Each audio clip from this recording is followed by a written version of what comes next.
First of all, I don't know if you guys noticed, but we specifically scheduled this after lunch so we wouldn't be hungry because we're going to be talking a lot about food. So this year has been such a big one for specific food traditions. We've seen Bungalow named one of the top restaurants in the nation. Yes, Semma has won a Michelin star. Sohla, your cookbook won a James Beard Award. Congratulations. Do you feel this recognition is overdue, or is this a sign of an evolving food landscape? Who wants to begin? Sola. Okay, we're gonna get Chef Vijay. All right, Hello. Okay. Hi. Hi. I don't know if you can hear me. Can you? Yeah. All right. Good afternoon, everyone. I think this is definitely overdue. Like considering like almost like 5 million people, 5 million Indian like South Asian live in this country. I think this is definitely overdue. And then also it's a huge sign of evolving. And I feel like I think this is something it's just started now. I think we have a very long way to go. I think there'll be like a lot more will be happening soon. All right. Thank you. Yeah, of course. Chef Vikas or Chef Sola? Oh, I mean, yeah, it is exciting. I feel like the more people of color who get accolades like this, it's just going to be normal. And hopefully it gets to a point where we don't even care anymore because there's so many of us. Yeah. Anything to say to that, Vikas? Chef Vikas? It takes time to assimilate. It takes time to be yourself. It takes a lot of courage. A lot of generations have to sacrifice a lot of stuff where the authenticity can shine. It is not easy. You can look at many cultures around the world, and we feel it was overdue. I just feel that it was the right time.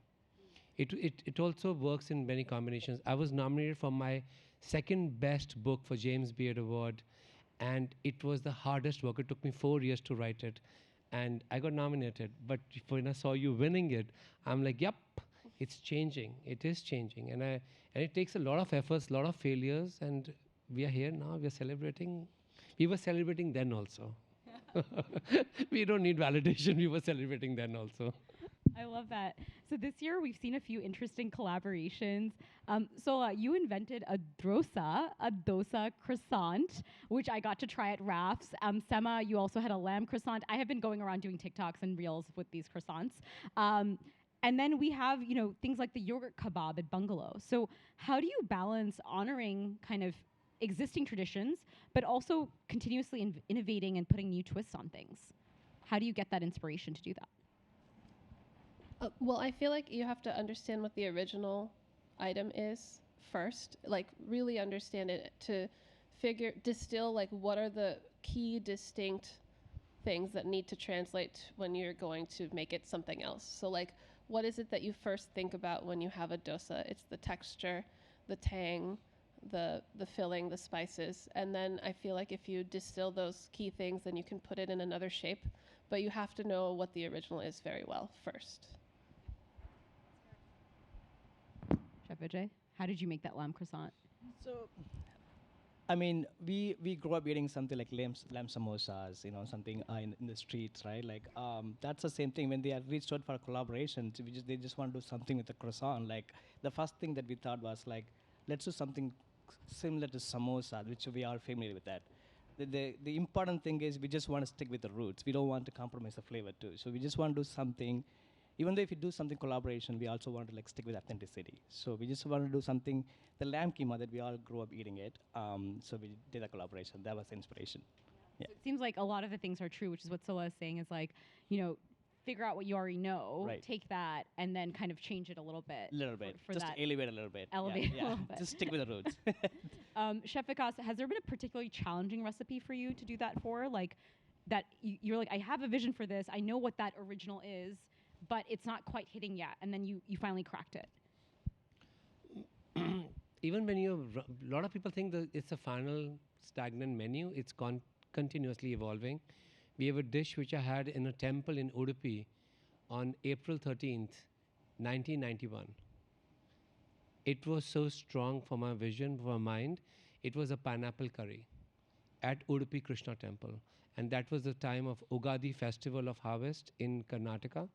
It stuck in my mind. As a Punjabi boy leaving home for the first time, I had no idea that coconut could be a curry. For me, coconut was always when you buy a new scooter, that's what you break. Most of the Punjabis have nariyal ke laddu, but they don't know how the nariyal grows also. Majority of us before internet, we were very poorly traveled Punjabis, in most of the people in Amritsar. We thought कि coconut के ऐसा ही होता है. We never saw इतना बड़ा पेड़ भी होता है इसका. Curry leaf tree was in my backyard. Nobody ever plucked curry leaf because they thought neem ka taste खराब हो गया. So we come from that culture, you know. So for me to be between this whole modernization through internet and to be such a purist from a small town, that pineapple dish had moved me. It's called ananas menaske. And I said, I'm going to find a way to balance those flavors, to bring the authenticity, retain it, and do a table-side service. So I might get 30 seconds to tell the guest about how great this dish is. It's not a fusion dish. It's a coconut pina colada in a temple. That's what I call it. Reinvention is the name of the game, but holding on to the roots, I feel that. Chef Sohla, Bengali cuisine, I'd like to say, is so rich and varied. We have access to this Bay of Bengal. We have access to all the animals and all the flora. What are some of your favorite Bengali dishes, and have you reimagined them for yourself? Are there any techniques, ingredients, or just like memories that you're particularly obsessed with? I haven't reimagined anything. I feel like for me it's more just getting to know it in its traditional form, because I didn't study this food. I studied French food, and then I worked in like Scandinavian restaurants. So I want to learn more about it as it is. So for me it's more like going home, hanging out with my mom. There's like this soup she makes, bayal, with like bone marrow, and it's like so sophisticated and flavorful, and I feel like it's the best way to eat bone marrow, and I want to learn how to make that really well, exactly the way it is. So I'm not at this point interested in reimagining yet. I just want to get to know all of these things a little bit better, because I haven't really dedicated myself to learning this cuisine yet. So when you think about kind of imbibing what you're seeing your mom doing in the kitchen and kind of comparing it to some of the traditions you've kind of risen up through, whether it's French or Mediterranean, what stands out about Bengali cooking techniques or Bengali kind of food traditions with that kind of perspective for you? Because you're kind of looking at it anew sometimes, because now you've gotten all of that training.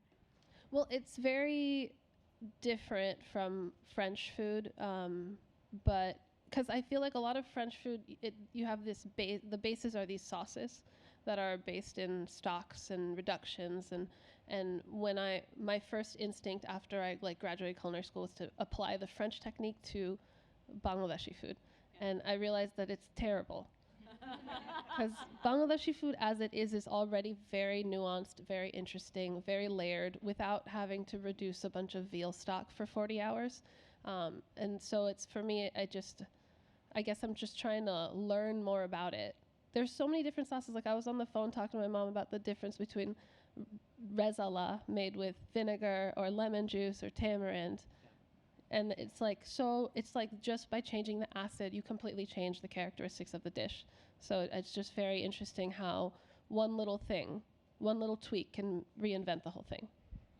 I love that. That's one of my favorite dishes too. Chef Vijay, similarly, Semma has given us dishes like, I'm going to pronounce this very badly, so I'm so sorry. Nitai piratal, snails with tamarind and ginger, and Goanese oxtail. At Semma, I feel like you're bringing these kind of lesser-known regional, I think the whole thing of lesser-known regional Indian cuisine to the forefront. So how do you select those dishes to bring to the forefront, and how do you make sure that you're kind of doing it in a way that you're both introducing them to an audience unfamiliar to it, but you also have to kind of cater to audience who are very familiar with it, right? They're trying to say, oh, this is my mom's Goanese oxtail, or this is what I would have at my mom's place. So how do you balance that? All right. When you say lesser known dish, means that lesser known dish is only for the people who's grown up in big cities.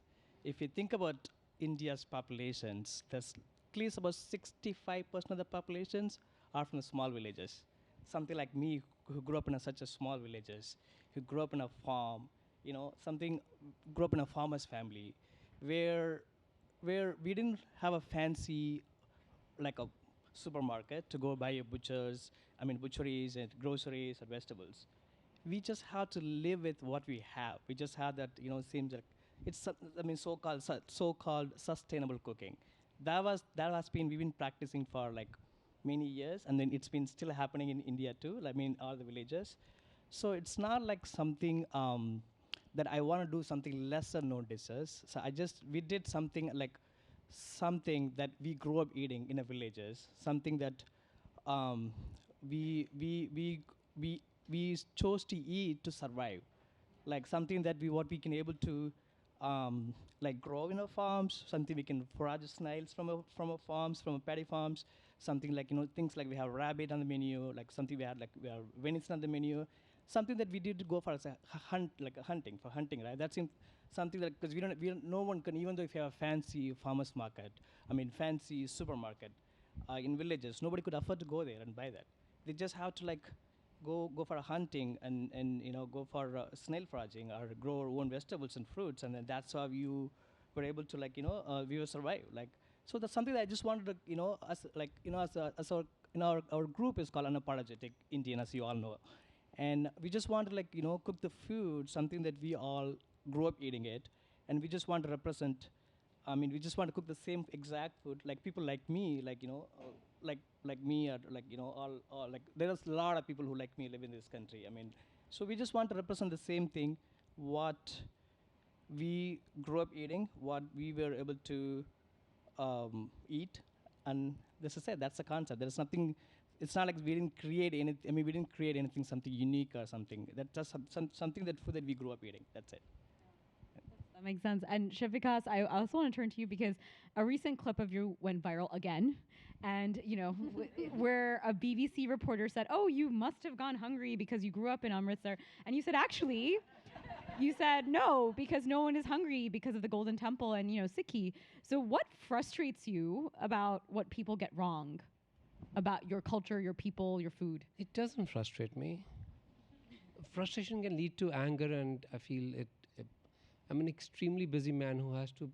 What I do, it takes 18 hours, and somebody all the time hitting my belly about that poverty. I understand. We come from middle class families, but me to conclude there, yes, there's so much of hunger in the country, or I can give a new perspective. Yes, there is hunger, but there's also institutions which support that selflessly. You can serve an entire city from one kitchen. How can I dishonor that and accept a Western idea of who I am? We come from generations and generations of collective culture. For me, just to be, of course, I do not deny I'm in a position of privilege. I do not deny that. But at that moment, for me to embrace that one perspective you have, I'm going to accept that. I'm not, but I also can't fight in English. I have to fight in Punjabi, and that I couldn't do in BBC. But so my perspective was, it was a very calming, and it was amazing that how many calls and people in the Institute of Langars, how can we dismiss those people's daily honor of feeding people? Yes, there is hunger. This is my last restaurant. It's my concluding restaurant. I want to dedicate myself to hunger in India, to malnutrition in India, post-Bungalow. But till then, we cannot just embrace a Western idea, because that is what's projected here, and we know that. We are fighting so many norms as being Southeast Asians. We understand that. But for us as a leader, you should be able to give a different perspective, almost like schooling someone who would never ever have access to that information. I'm going to stay on you for 1 second. So, one of the wonderful things that people have been observing about Bungalow is, I'm hoping I'm pronouncing their name right, Maisha?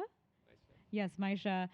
Putting together floral spaces and kind of hosting guests ranging from Shah Rukh Khan to Madhuri Dixit to, actually other guests who are coming here today and speaking. What does that mean to you of making a space like that, which it feels, I think you've told this to me, a little bit more like a home than just a restaurant? For me, this was not even my idea of the restaurant. It was my sister's idea. And she said, however privileged we suddenly start feeling as Indians, entitled we feel because we are the most educated and rich group, we are still looking for a connection. We are looking for a center where we feel we are first-class citizens. And there's a generation of us, your parents, everyone, we feel our restaurants are not inclined towards them so much. And I feel that we need to honor that. And for me, that was very important. My list is 3 people, For people who know me, they know that Mom, SK, Sanjeev Kapoor, and SRK, Shah Rukh Khan. I'm only fan of 3 people. I've never been starstruck by anyone except for these 3 people. I've cooked for 4 American presidents. I've never been starstruck. I do this as a tribute to my country, my culture, my cuisine. But these 3 people are when my heart melts. I stand at the door to wait for them. I leave the kitchen. Only 3 people. So for me, SRK is very important because I went through a very hard few years, 5 years, and I met him. And he said one thing which really moved me a lot. I've known him for more than 20 years. And he said, use this energy to turn into a rocket fuel and shoot up. You don't have to answer anyone. But the day you open this, there should be lines. And the first day I sent the video to Pooja, I said, Pooja, please tell Pathan we have lines outside. I kept my promise to my sister, to Shah Rukh Khan, to Sanjeev Kapoor, to my mom. That was more important to me. I take things very small in a very day-to-day basis. And it's an honor for people to feel that that if Mr. Ambani can say, "Why God, why is it so hard to get a table here?" And I'm like, "Oh my God, this is good for you to show a very democratic side of that. Anyone who fights for 11 a.m. is going to get the table." And it's a small restaurant, and it is amazing moment for Indian cuisine. What Chintan, Vijay, Ronnie came together with this new idea of unapologetic. I loved it. We can be ourselves. And Bungalow is so Southeast Asian, what New York Times wrote, by Southeast Asians, for Southeast Asians, but everyone is welcome. I love it. We've been waiting for something to create this kind of currency and engagement. We've been tired of being just, oh, but you're also listed somewhere. When Semma got number 6 restaurant in New York City, when Hugh got the Michelin star, it was, we must get this out of the way. When he got the Michelin star, it was 4 a.m. in Mumbai. I was in Mumbai shooting MasterChef. And we did a video call. I cried more than them. He made me cry too. I cried. I was up all night. And I'm like, I was crying like a baby. I said, this is the moment for, it was long due for South Indian food and a chef like that. Because post me, like no, there was a gap of Michelin. Everybody kept questioning why New York doesn't have any Indian restaurant with Michelin star. And it was like, oh my God, Vijay, we are all rooting for you. You got to win this for us. Thank you, thank you. It was very emotional for me. Very. Thank you so much for sharing that story. Chef Sohla, one of the things that I love, I'm a huge, I think I stalk your Instagram a lot, and you're making everything from like turkey to like biscuits to like, you are just touching every single food item one could imagine and making it so approachable and so exciting for people to kind of go try it themselves, even though we're not you. So how do you kind of take on any new recipe or, anything that you'd like to share share with the world? How do you figure out, hey, this is my inspiration, this is where I'm getting my creativity? How do you do that? You put together an entire book even. So like, I'd love to hear a little bit about your creative process and how you draw energy and share your energy. Well, I'm lucky because I've been around a lot of good food, starting with my mom. She's an amazing cook. And she mostly made traditional Bangladeshi food every day, but because we lived in LA, her favorite thing to do was go to different grocery stores. Like we'd go to an Iranian grocery store or a Korean grocery store, Japanese grocery store. And she's very friendly and very charming. And she'll just talk to people and find out what they're buying and what they make with it, and then come home and make that food for us. So I got to learn a lot about lots of different cuisines from a very young age. And now living here, I'm just like, you're around everything. So I feel like the inspiration comes from everywhere. And I think like the way my mom is so curious about other people's food, that I think that's where I got that from. And I learned that from her. Like she makes friends everywhere just by talking about what they're eating for dinner. And I think that's a big reason why I wanted to get into this industry, because you can connect with anybody regardless of what their lifestyle, political views, economic place in the world, like you can connect with anyone over food because we all love it. So I guess that just makes it easy to be inspired. And when it comes to sharing recipes, I just do a lot of research because especially, I want to make sure that I feel like the best way to teach is to know a lot. So before I present like a turkey recipe, I've made so many turkeys. So many. There's so much like behind the scenes. I know it looks effortless, but it's only because I've made so much turkey. I hate turkey. So practice. All of you kind of, I mean, Chef Vikas, you started mentioning some of your inspiration, people you look to for inspiration. Doesn't have to be in your own industry. Starting with Chef Vijay, are there people you've looked up to who have given you that kind of courage or other forms of inspiration in what you do? And have you gotten to meet them, like, I guess, SRK? There's a lot of inspirations. I mean, the list is huge. Like, I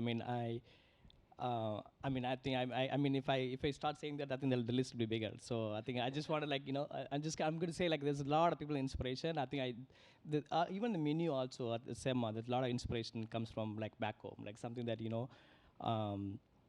from the childhood, like for example, like if you're sometimes you're sick, your mom just makes some soup like with such a simple broth we call it rasam with good. the things like that, and then this like that when you just call, like sometimes you don't go to doctor, we just call mom, I'm sick, I'm just like, oh, she's like, oh, just do this, do that, like that's how some of the inspiration actually came for the food, like. So I think that there's a huge theme of like mothers here. Oh, 100%. Mothers and grandmother too. So that's incredible. Is there a specific dish from your mother or grandmother that you still think about apart from rasam? The rasam, you mean? Yeah. Apart from anything. Oh, the snail that's on the menu. That's my grandmother's recipe. Like something that, that's something. I don't know if I think I've been telling a lot of the guests to like why we put snails on the menu, because every time we lived in such a small town, and then my grandparents, they lived in such a tiny village. There was no electricity, there was no roads, there was no buses. So every time when we used to visit them during school holidays, right? So we had to, like, my parents just took us, okay, stay with your grandparents for a week or 2 weeks, whatever it is. So they have a huge responsibility to entertain us. There was nothing to entertain. There was no TV. There's no electricity. There's nothing else. For them, entertaining is like take us to like hunting or snail foraging, or like make us help them their farm. Like those things like that. So you used to make the dish called the snail dish. That's you said, like natte pratal. And then she used to cook in such a in a mud pot, in an open fire, in a wood fire, and then that dish still remains me in my memories. Like how delicious it is, like how like it's nutritious, it's healthy, and it's so tasty. Even though she cooked in such a simple open fire, in a mud pot, and we used to eat it in a banana leaf. That was such a unforgettable memory that I can never ever forget. I mean, there's one of those days that came from grandmothers and mothers' inspiration. There's a lot like that. And I don't know if this is possible. Have your parents had a chance to eat at Semma? Not yet, unfortunately. That's like the real star that we need to figure out. Like, are they? Hopefully one day will happen. Like my mother, my father is now anymore, unfortunately, and my mother, she lives in India. She's one of those workaholic who wakes up in the morning. Till now, she cooks for the entire households. Takes care of our farms and stuff like that. So I'm trying to convince her to come over and visit us one day. Hopefully one day. Let's see. Yeah, definitely. Chef Vikas, you alluded to this. You're like, oh, why do we need this, Western validation? Do we even need these Michelin stars or best of lists or, James Beard awards? Like, there's always that, I think there's always that tension where I think a lot of people in our community still look towards Western validation. We should. And then suddenly everyone's like, oh, let's go to that restaurant then. So I guess my question is, what do you think of these awards? Do you think the food industry needs them? And if we didn't have them, how do you think people can just be a little bit more open or supportive to new restaurant brands? Because we shouldn't always rely on a list to find them. It happens. My God, it's a hard question to be put on spotlight for this, especially when it's getting recorded. Okay, again, everyone, Vikas cannot get in trouble for his answer. Something going viral. I feel that you need a symmetry. So we are here representing, I've lived in Bangladesh, so I know her mother. Bangladeshi women are so warm, I can't begin to tell you. I lived in Bangladesh for a long time, and I never paid for a single meal. You can, they will just, it's unbelievable. I traveled from Dhaka to Sylhet, and I promise you, I've never seen hospitality like that. It's amazing, and it just crushes you to be inspired by that.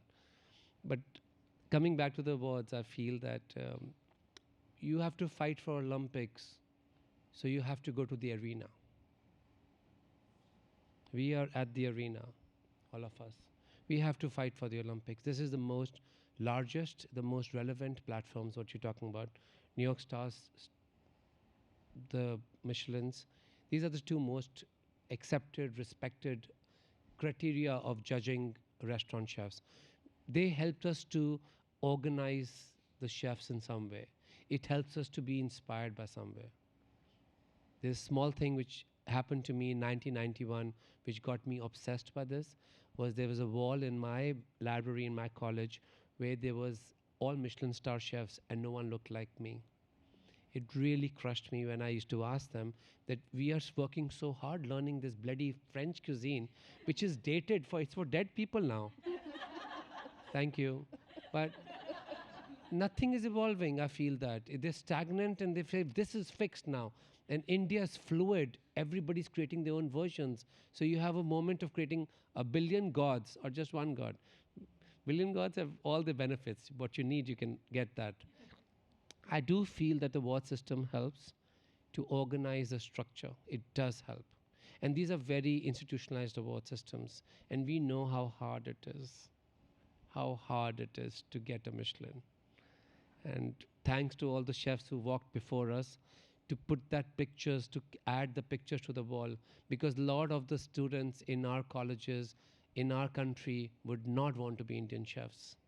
Well, you inspire a lot of us chefs, so thank you. No, Vijay, we still feel that it's so Western world inclined, and I have to ask this question again and again. Awards are okay, I understand. To get Michelin 6 continuous years, it takes a toll on your health, on your mental health, everything, the pressure. But I have one question when I meet the students. I say, what do you represent? That's one single question bigger than any award and institutions. What do you represent? And everybody wants to be French chef, I understand. Oh, I represent a woman in Burgundy, her cooking, and she doesn't even care about me. She doesn't even know me. But I want to represent her. But you have so much more your own heritage which could be represented in the same space and time. You can elevate that, bring it to attention. What you have done for South Asian community, how can we disregard that? And that comes from the lady sitting behind, so quietly behind you. This is a lineage of things of pride which comes forward. Those stars mean nothing if you do not represent nothing. You will still be hollow and empty. Thank you for sharing that, Chef. And also, my mother is the same person who said that she only came to this panel for this panel. Thank you for sharing that. Chef Sohla, another thing that we kind of chatted about before this panel is this idea that, sometimes people also tend to pigeonhole people. Like, oh, just because you're South Indian, you can only make South Indian dishes. You can only make Punjabi dishes. You can only make Bengali food or Bangladeshi dishes. But I think what's really amazing about, this next generation of food that we're seeing is that anybody can make anything, like you said. So how do you keep pushing back on that? What kind of advice do you give other people who are looking to break into food? How do you kind of think about that tendency for people to kind of want to pigeonhole you, but still breaking out of those boundaries? I don't know. I guess it's tough. It's tough, and it's just like a constant thing. And it's not just being pigeonholed by the media and the people who pick pitches and things like that, but by my own community. Oftentimes, there's like an expectation that I have to be everybody's Bangladeshi, and I'm scared. 100% right. Yeah, so it's tough that white chefs have been able to be inspired by anything and become experts on it, and everyone accepts it, and it's so much harder if you're anything but a white man. But hopefully, as there's more of us doing more, the people watching this will realize that anyone can be anything, anyone can be a chef, anyone can be a food writer, and that you don't have to look a certain way. Like this whole thing is really overwhelming for me because I still don't believe that I'm this person because I never saw it. So I'm still like, in my head, I'm still just like a person who makes bread in a basement. So it's just hard.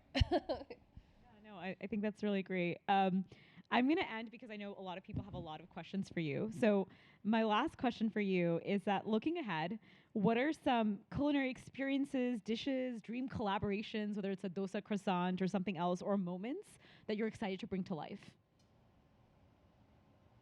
in the coming year? Everybody? Yeah, everybody. You can start first, Sohla. Things coming to life in the future. I don't know. I don't even think about the future anymore. I wish I was that.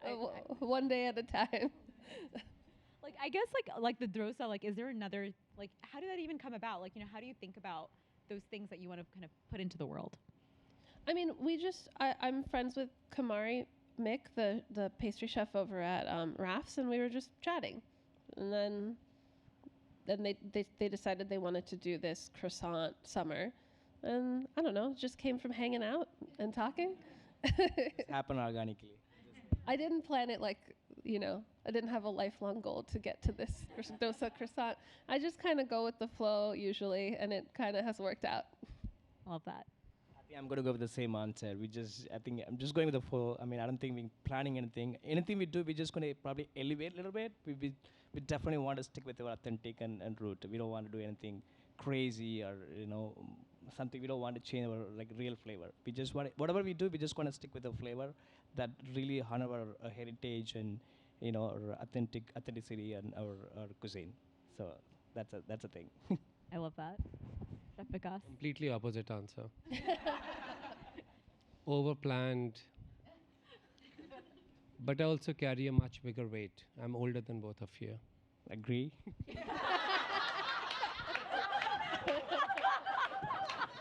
100%.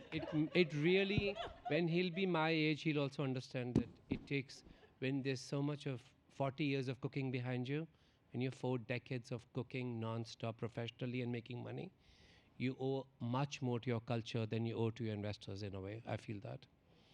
So I carry a much big load, and we are going to, it's Lata Mangeshkar's 94th birthday at Bungalow. So we are getting flowers from Varanasi to Chennai, just to decorate the restaurant. What you said about the flowers, we are making all the musical instruments out of flowers. We are making all the petit fours will be turned into musical instruments. There'll be all her favorite flowers in the restaurant, whatever. The moment that ends on 28th, I have to talk about Gandhi Jayanti. We need to revive our heroes, our icons, our legends. Western people have been so successful at putting in our heads that their icons are superior. We have been told and we have been trained to appreciate that. So when you'll be my age, you'll be fighting much bigger battles. You will see the moment that ends at the moment that Gandhi Jayanti ends on 2nd October 3rd, we start the Navratri for 9 nights. Every single day, the restaurant will open with a dance representing a goddess of India. Every day there was a different prasad. Of course, culinary excellence on the side, but it takes effort. It takes everybody who will come will get a gift like this. Because also I come from a place of privilege where I can make collaborations with brands and we can put things with the checks there. So my vision of this is, it's also I had 5 years of silence in New York. Thanks to that, it really helped me to rethink entire representation of a culture through restaurant. You'll see, if you look at my room, I have no picture. I have a picture of my sister in the corner, and then I have all these maps.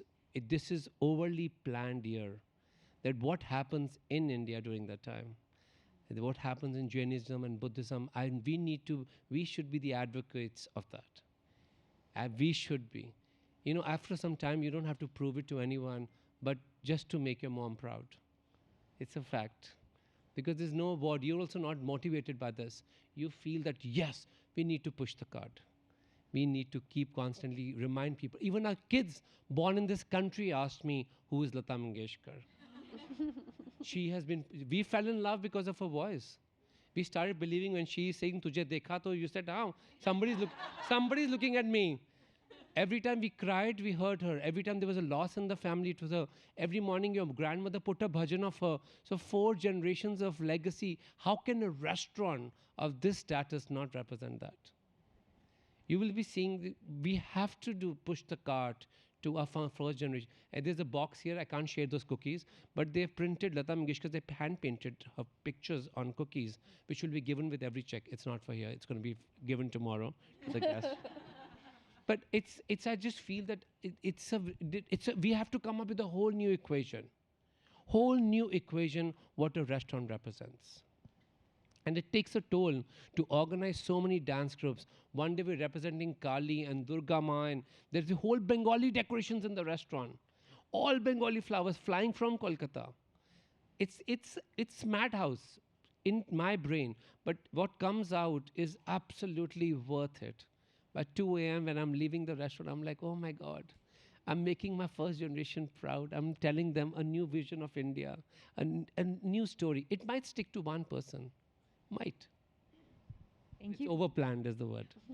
Thank you so much. Can we get a huge round of applause for our 3 panelists? I definitely got hungry listening to all of you all. Does anybody have a question? Okay, I saw one in the front.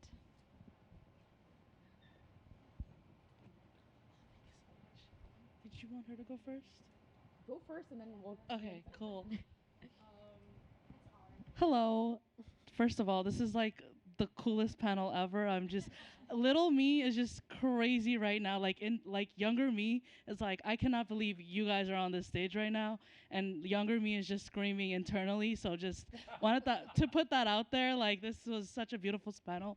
So my question is, I'm a culinary student right now and want to get into the industry. What advice would you have for someone that grew up in New York City? I'm Bangladeshi. I spent my summers going to Bangladesh to my village of Tin House Village, where I was born, and I grew up in the Bronx. And as someone like that, you spoke a lot about not having privilege and coming from different backgrounds. What advice would you have for someone trying to make it in a very, very competitive industry?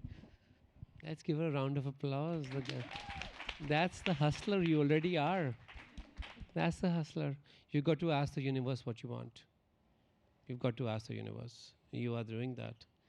I think it's amazing to have that courage when you're starting. If people get intimidated, there's no rocket science as this. It's just pure hard work. But you need to find a single vision. Of course, it can keep evolving over time, but that's what I request. Find a single vision. We still feel that we are looking for a Bangladeshi Michelin star chef. When I was discovering the foods, I went crazy. How come I've never had... I was emotional that how come I've never had this, even in Kolkata. Because post-divisions, they've evolved differently. The seasons have changed, the cooking styles have changed, but I feel that there is such a huge opportunity. We wanted to call Bungalow Bangla first, and I was like happy that everybody's like, oh, that's going to be, and you know how many people congratulate me? Thank you for representing Bangladesh. So It bungalow means comes from there's Bengali. representation matters. You have no idea how many people Bungalow, in Bangla it's a word. I'm like, wow, I love it. Thank you, Chef.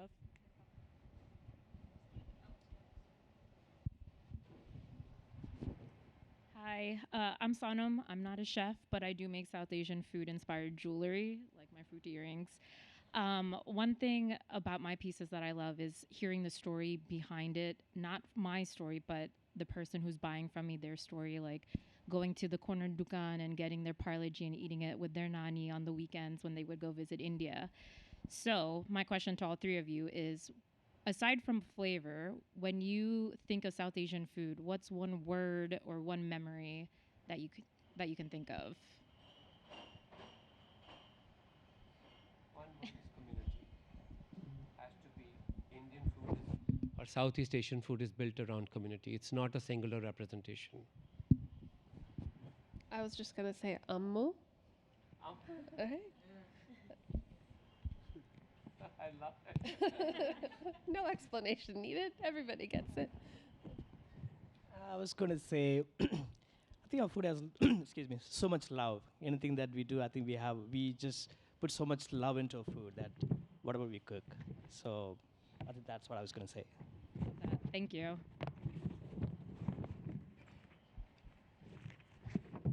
Hi, my name's Samantha. Um, Chef Vikas, I am super starstruck. My very good childhood friend's mom had a restaurant and came and ate in your restaurant with her chef.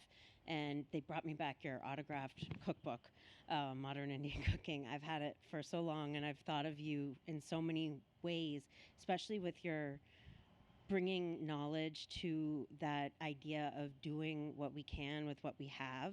I love your videos where you go and you show traditional preparations and people doing huge amounts of food for huge amounts of people that we just can't get a conception of here.